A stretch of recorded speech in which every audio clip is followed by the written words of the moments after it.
Welcome back to Autism at Home, brought to you by us at Early Autism Project Malaysia through our non-profit initiative, The Hope Project. My name is Jochebed Isaacs, and it's so nice to see you again. This is our 16th series entitled A Daily Guide, and in our last lesson, we discussed children from the ages of 3 to 5 years old. And now for this lesson, we will be specifically speaking about children who are from the ages of 5 to about 7 years old, and as they eventually prepare for school as well. Now, if you have not watched the previous lessons, we really strongly encourage you to do so, as we will not be able to start preparing children for school without the key foundational skills. And those skills have been worked on and developed since the time they were born. So it would be good to go back and watch those lessons first to ensure that your child has developed or is currently working on those foundational skills.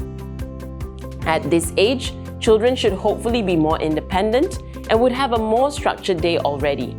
With half of their day likely being spent in preschool, their day-to-day at home would consist of daily routines like shower and meal times, as well as completing school assignments and socializing with friends through play dates.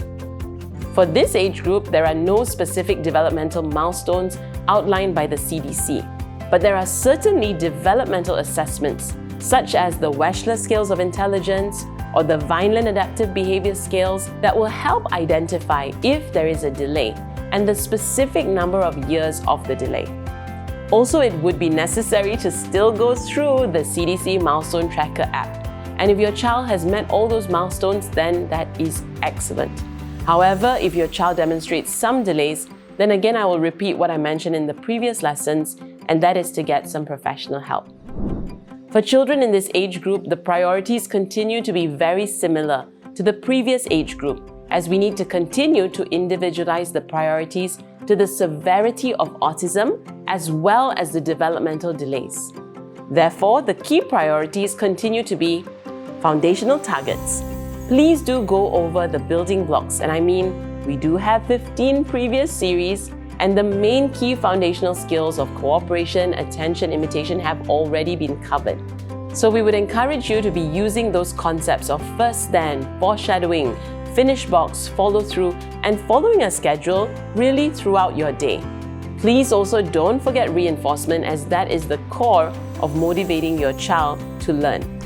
In language development, we hope to be releasing a paid series soon that will help to break down the lessons of language development. But for now, you can certainly refer to our Starter Kit series on speech that is very relevant and important, and we would encourage all families to prioritize at least 20 opportunities to speak in the morning, in the afternoon, and another 20 in the evening before bed. This will give you about 60 opportunities using requesting and phrase completion. Next, building independence. Again, some children may have already learned some of this, but typically learning to wash hands, brush teeth, toileting, help with some parts of showering and changing themselves, as well as tidying up after themselves.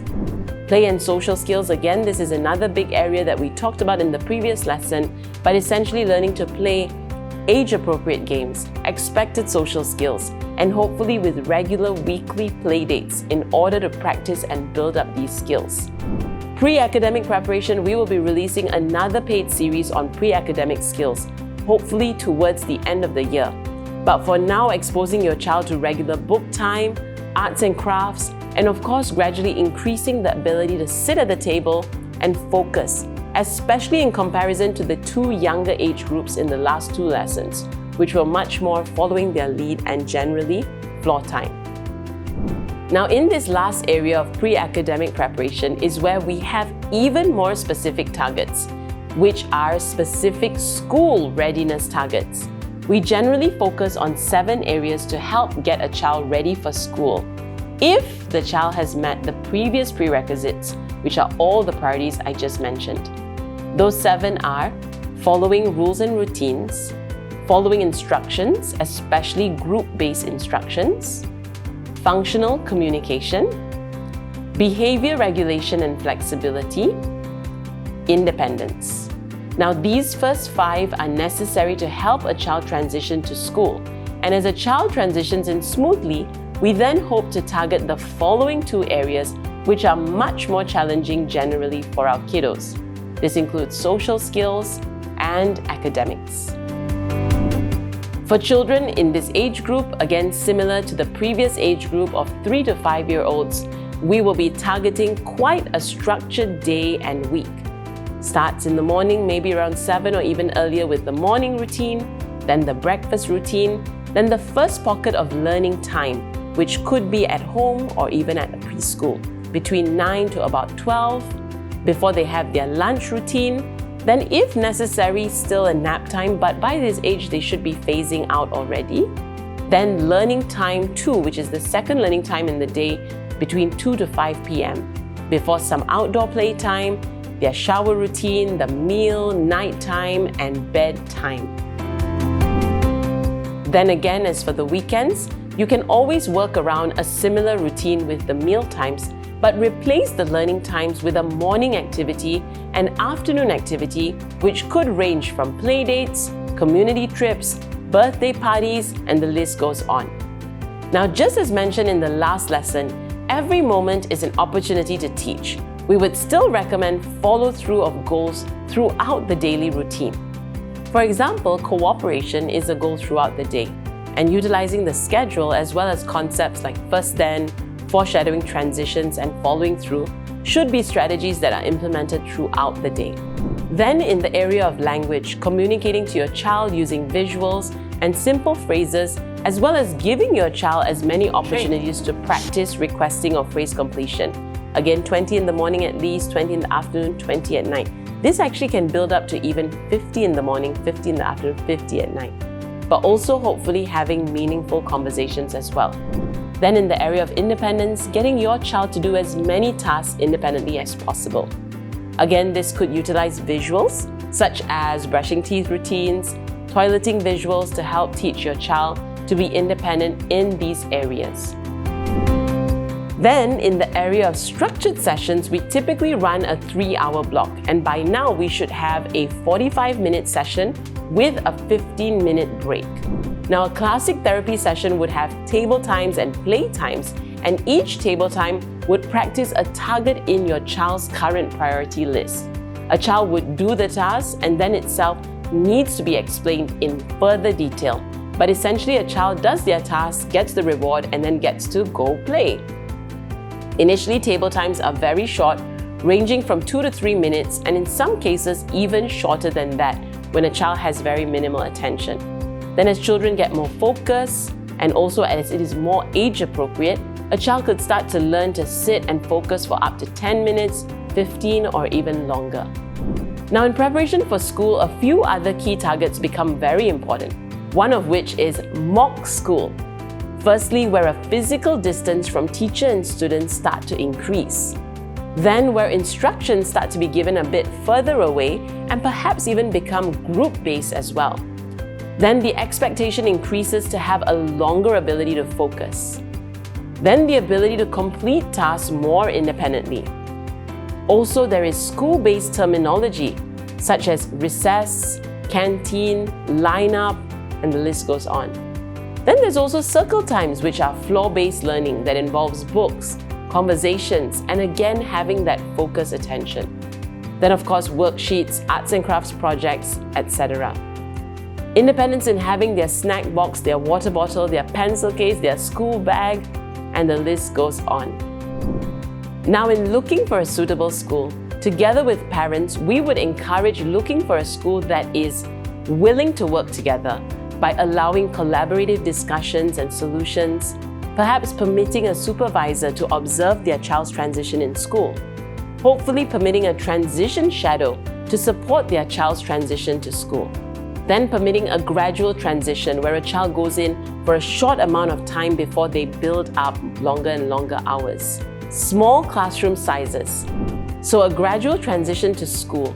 To set a child up to be successful at school, we do recommend that gradual transition, starting with perhaps just an hour a day during a subject that our kiddo will be most successful at, and then gradually building it up to longer and longer days. Again, do remember that you will need sufficient time for your child to still have one-to-one support, to be able to catch up in other areas that there may still be a developmental gap. These are also some of the materials you will need. I know we keep repeating this in every lesson, but again, all the necessary visuals, such as daily schedules, weekly schedules, communication boards, routines, visual rules, social stories, video models, you know the drill. Additionally, lots of teaching materials which will be program specific. So you will need to again go back to those different programs you're focused on and purchase or print those materials. On top of that, anything that is required to prepare for school. Some families install a whiteboard to assimilate more of a school feel in the learning space at home, or even a wooden easel would do. Then of course you've got the school bag, the pencil case, the water bottle, the snack box, and if some schools require uniforms, then you may need to buy this in advance in order to teach your child to build a tolerance to wearing the uniform. And of course, age-appropriate toys, games, and reinforcements. That's right. Pop quiz. A child is not able to sit for more than 1 to 2 minutes at the table. However, because he is 7 years old, his parents want to transition him to school and would like us to work on the mock school program. Which of the following is the right response? A. Of course, following the parents' perspective, the client should have their way and say. B. We need to build up the child's foundational skills first before moving to preparing for school. C. We continue to work on the foundational skills, but also considering his age, start a gradual transition, focusing on integrating him during a successful portion of school. Of course, it would be easier to just follow the client's request. However, as ABA clinicians, it is our responsibility to do what is right by the child and have their best interest in every recommendation we make, as well as take their parents' priorities into consideration. Therefore, C would be best. We always want to aim for our kiddos to be as successful as they can and have a meaningful schooling experience. One of our 5-year-old children is starting to transition successfully at school, but still has an 18-month-old gap. His new school teachers insist that he has to go for full days to school. Which is the right response? Transition him to full-day school as his teachers feel it would benefit him. We do not want him to miss out and he seems to be alright in school. As practitioners, we are aware of how long an intensive therapy has to be in order to narrow the gap, especially after 5 years old, and would still recommend a shorter school day so that our kiddo is able to work on the key areas of priority proactively. The answer is B. Well, now it's your turn. Again, identify if your child is meeting the developmental milestones for their age. And if there is a delay, try to get a much more accurate picture of the delay. Is it 18 months, 2 years, or more? Then, if your child is demonstrating a delay, do go back to the previous lessons of that age that your child is developmentally at, and then start developing key priorities from there. Try to also go through the 7 key areas to prepare for school and identify if your child is demonstrating the appropriate skills to transition to a school. Of course, then look for a suitable school, prepare your child and prepare the school, and you are ready to transition your child in. Well, so there you have it, a daily guide on autism at home for children from 5 to 7 years old. In the next lesson, we'll be focusing on school-going kids. Also, thank you so much for your support. And with the amount of interest that we have received online, we have actually started providing online services and currently work with clients in other states of Malaysia, New Zealand, Philippines, Singapore, and even Switzerland. So do scan the QR code here and get in touch with us for more information. If you haven't already, do check out our free online resource platform, Autism at Home, which has all the corresponding articles and downloadables for you. And don't forget to subscribe to our YouTube channel, follow us on Instagram and Facebook to stay updated. Thank you for watching and we'll see you soon.